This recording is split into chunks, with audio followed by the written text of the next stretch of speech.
Welcome to today's Explainer. We are looking straight into the future at the 2026 cybersecurity landscape. And let me tell you, you can officially forget that old Hollywood cliché of a lone hacker in a dark basement. We're dealing with an escalating, highly sophisticated technological arms race right now. The rules of the game are fundamentally shifting, tech is advancing at breakneck speed, and honestly, the stakes for business survival have absolutely never been higher. Just to put things into perspective right out of the gate, 87%.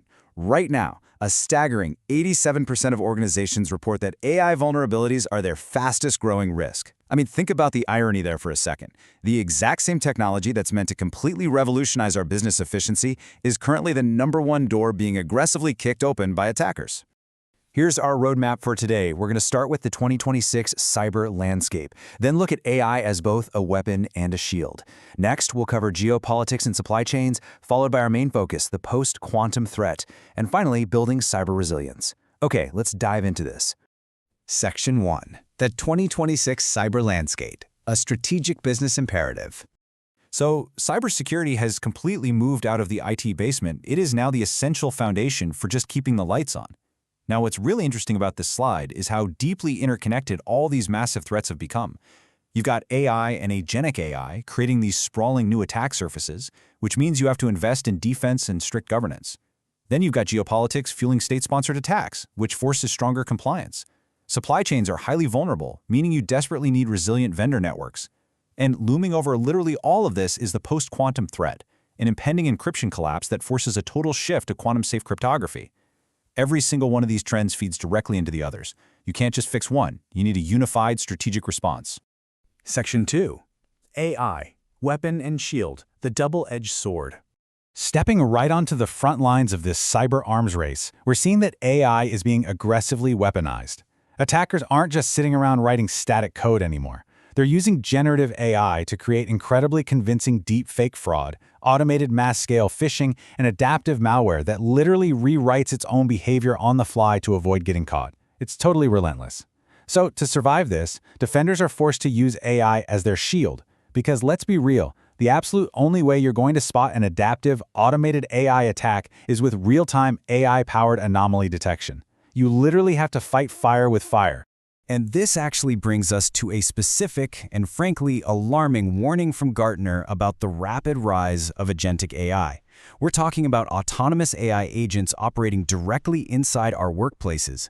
They're making decisions, executing tasks, and interacting with sensitive data totally on their own.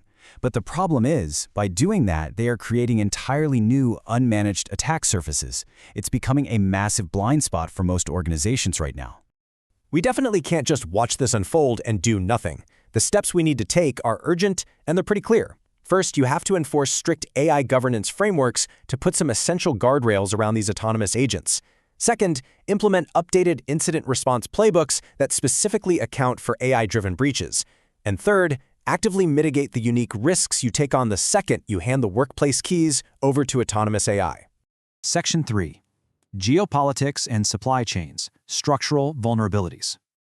All right, zooming out from software threats to the physical world for a second, we're seeing that cyber attacks are increasingly state-sponsored.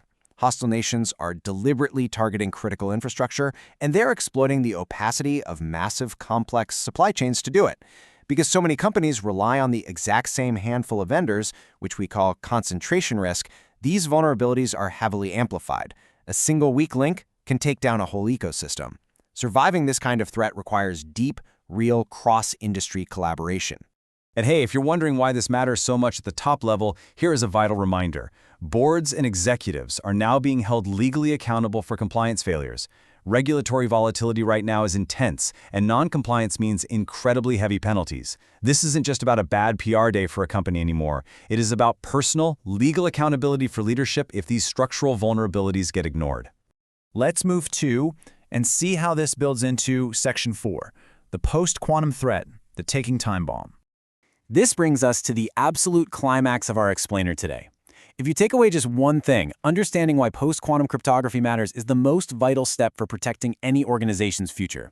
Post-quantum cryptography involves the advanced cryptographic methods we absolutely need to protect data from quantum computing. Why is this so incredibly urgent? Because the sheer computing power we are rapidly approaching is going to cause our current encryption models to completely collapse. Every single digital lock we rely on to secure the internet today will simply be broken. Which leads us to honestly one of the most chilling methodologies in modern cybersecurity. Harvest now, decrypt later. Threat actors know perfectly well that they can't break your highest level encryption today. But the scary part? They don't care. They are siphoning your encrypted data right now, hoarding it in giant data centers, and just patiently waiting for the day a quantum computer comes online with the raw power to crack it wide open. Because of this method, data being harvested today is just sitting there waiting to be decrypted tomorrow. And this is exactly why post-quantum cryptography matters right now, not 10 years from now. If you think your proprietary business secrets, your financial records, or your citizens' data are safe just because they use today's encryption standards, you're mistaken. Current defenses are completely useless if the data is already stolen and just waiting on a timer. The quantum disruption isn't just some future sci-fi problem. The actual theft is happening today. Section 5. Building Cyber Resilience, the Blueprint for Defense. Okay, so how do organizations actually fight back against this overwhelming matrix of threats? Well, we can look at the framework of a company like Rasta Infotech to see how this resilience is practically built in the real world. They tackle these massive problems by focusing on 4 key areas, offering enterprise-tailored, AI-driven cybersecurity solutions to fight those adaptive threats we talked about, specifically guiding clients on post-quantum readiness, building deeply resilient supply chain frameworks for SAP and ERP ecosystems, and finally, acting as a true board-level compliance partner to help executives meet all those heavy regulatory mandates. And this brilliantly illustrates the exact solution to our biggest threat, which is cryptographic agility. Guiding clients on post-quantum readiness means building systems that can rapidly, almost instantly, swap out old, broken encryption for new quantum-safe cryptography. That agility is the absolute only way to defuse that harvest now, decrypt later time bomb. You have to be ready to pivot your encryption seamlessly the exact moment the quantum threat fully materializes.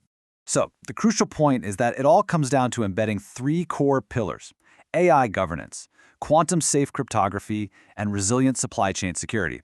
Doing this ensures a company stays ahead of these constantly evolving threats and establishes itself as a thought leader in digital trust.